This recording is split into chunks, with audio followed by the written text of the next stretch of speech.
Ang babae na ito ay nagbabalak magtimpla ng isang baso ng alak at matulog, nang makita niya mula sa bintana ang kanyang kapitbahay na brutal na pinatay. Natarante siya at agad na tinawagan ng pulis. Pagkatapos, nawalan siya ng pag-asa at tumakbo papunta sa bahay ng kapitbahay, sa ilalim ng malakas na ulan, na may takot siya sa ulan. Pagkatapos ng ilang beses na paghihirap, siya ay nawalan ng malay. Nang magising, nakita niya ang sarili niyang nakahiga sa sofa sa bahay. Nang may marinig siyang ingay kaya dali-dali siyang tumayo at tumingin sa labas. Dumating na ang mga pulis sa pinangyarihan ng krimen. Kinupwestiyon na nila ngayon ang asawa ng biktima, pero hindi nagtagal. Dumating ang mga pulis at tinanong kung bakit nagsampa ng peke. Nang reklamo si Lisa, dahil pagkatapos nilang mag-imbestiga, walang nangyaring pagpatay dito. Ngayon ay nasa biyahe ang babaeng kapitbahay papuntang trabaho. Nakita ang pulang alak at mga pampatulog sa lamesa. Hininola ng mga pulis na si Lisa ay nagkaroon ng delusyon dahil sa sobrang pag-inom ng alak. Pero ipinaliwanag ni Lisa na hindi siya uminom ng marami. At wala ring delusyon na nangyari. Hindi siya pinaniwalaan ng mga pulis. At binalaan si Lisa na huwag mag-report ng maling insidente sa hinaharap. Nang matapos niyang magsalita, galit silang umalis. Pagkaalis ng mga pulis, bumaliktad sa kanyang isipan ng imahe ng napatay na kapitbahay. Sigurado si Lisa na ang nakita niya ay hindi isang ilusyon. Upang patunayan ang katotohanan, kinabukasan ay nagtungo siya sa bahay ng kapitbahay upang magtanong at magtangkang makipag-usap. Si Matt ay labis na nawalan ng pasensya nang makita siya, at tinatanong siya kung bakit niloko ang pulis. Ipinaliwanag ni Lisa na hindi siya nagsisinungaling. Talaga niyang nakita ang asawa ni Matt na pinatay kagabi. Sinabi ni Matt na baliw si Lisa. Ang asawa niya ay dumating lang sa Greece kaninang umaga, at saka nga lang nila nag-usap 1 minuto ang nakalipas. At ipinakita pa niya kay Lisa ang history ng kanilang pag-uusap. Nang makita ni Lisa, hindi siya makapaniwala. Pinagbabantaan ni Matt ang babae na huwag siyang guguluhin pa ng pamilya nito. Kung hindi ay hindi na siya magiging magalang sa kanya. Pero naniniwala si Lisa na hindi siya nagkakamali. Hinala niya na nagsisinungaling si Matt. Samantala, habang wala si Matt sa bahay, palihim siyang nagpasok sa bahay ni Matt gamit ang mga gamit. Humiga siya sa sahig at maingat na naghanap. Umaasa siyang makakahanap siya ng ebidensya gaya ng dugo o ano paman. Sa isip, hindi nagtagal, natagpuan niya ang isang hako sa ilalim ng carpet. Nakikita na niyang suot ng kanilang kapitbahay ang hako na ito. At dito mismo nahulog ang hako sa lugar kung saan pinatay ang kanilang kapitbahay. Ibig sabihin, hindi siya nagkakaroon ng ilusyon. At nagsimula siyang maghanap ng ibang mga palatandaan.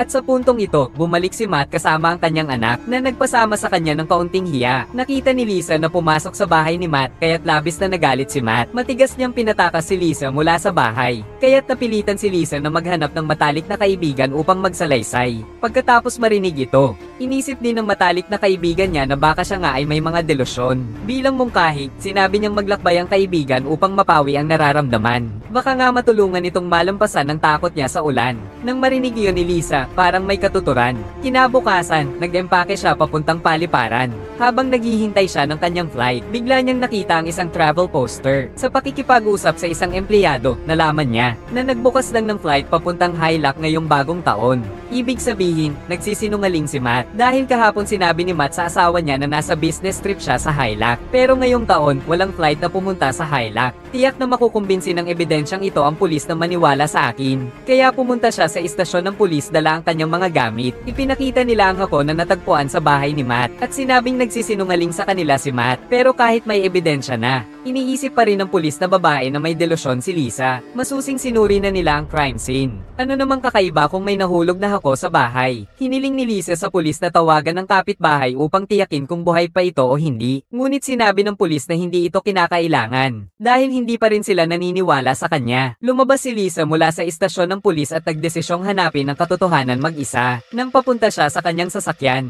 may nakasulat na mensahe sa bintana ng sasakyan na nagbabala sa kanya na huwag makialam sa mga karahasan kung hindi siya ang susunod na mamamatay. Natakot siya sa banta. Kasabay ng pangyayaring ito na nagpaniwala sa kanyang kutob. Pagka-uwi sa bahay, nagsimula si Lisa maghanap ng iba't ibang impormasyon tungkol sa kanilang kapitbahay sa internet. Biglang may kumatok sa kanilang pinto at napag-alaman na anak pala ni Matt na nais magbenta ng tsokolate kapalit ng pera pang libre. Ginamit ni Lisa ang pagkakataong ito upang tanungin si Emma kung may narinig ba itong kakaibang tunog nung gabing dumating ang mga pulis. Kwento ni Emma na may kaunting narinig siyang pagtatalo noong gabing iyon. Ngunit karaniwan na ito sa bahay. Pagkatapos marinig marinig ito, napagtanto ni Lisa, na parang si Matt ang pangunahing suspect, pero hindi siya pinaniwalaan ng mga pulis, at wala rin siyang ebidensya na magpapatunay na si Matt ang pumatay. Habang naguguluhan siya, bigla niyang nakita si Matt na palihim na may bitbit na mabigat na bag at umaalis. Pinaghihinalaan niyang ang bag ay siguradong bangkay ng kanilang kapitbahay na babae, kaya't mabilis na nagmaneho si Matt. Pumunta sila sa isang madilim na eskinita. Nung lumabas siya mula sa sasakyan, nakilala siya ni Matt. Galit na galit si Matt tungkol dito. Sa harap ng mga pagdududa ni Lisa, binuksan niya ang bag ng walang pag-aalinlangan. At wala roon ang aklat ng kapitbahay na babae, kundi isang manika para sa display. Ito ang paboritong laruan ng asawa niya. Ngayon ay mayroon na siyang bagong kasintahan. Kailangan niyang lubos na putulin ang nakaraan. Nakiusap si Matt kay Lisa na huwag nang guluhin pa ang buhay niya. Babalik ang asawa niya sa loob ng 1 linggo. At sa panahong iyon ay malalaman na ang lahat. Pagkatapos marinig si Matt, nagsimulang magtaka ulit si Lisa kung siya nga ba ay nag-hallucinate. Kaya't sino ang nagsulat ng mga salitang iyon sa sasakyan? Bakit nagsinungaling si Matt tungkol sa trabaho ng asawa niya sa Greece? Tumawag siya sa kanyang psychotherapist.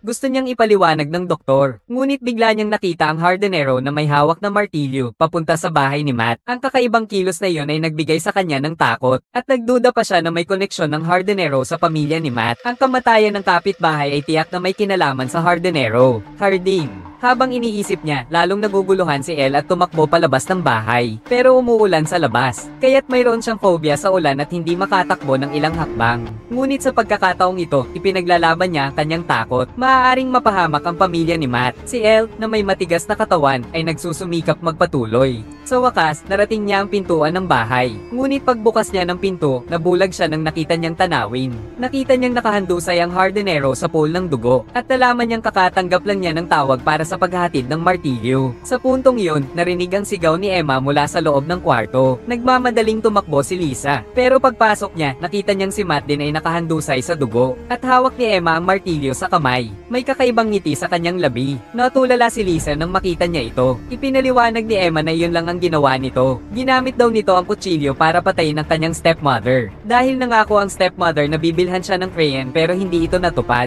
Nagalit na nagalit ang ama nito nang malaman ang nangyari. At araw-araw ay sinisigawan siya nito ng husto. Kaya hindi na niya kinaya at pinatay na rin ang kanyang ama. Tinawagan pa nito ang hardinero para magmukhang aksidente ang pangyayari. Inakusahan siyang magnakaw, tapos nagkaroon ng hindi pagkakaintindihan. Pero kanina, hindi sinasadya niyang napatay ang hardinero. Lahat ay planado ng maayos.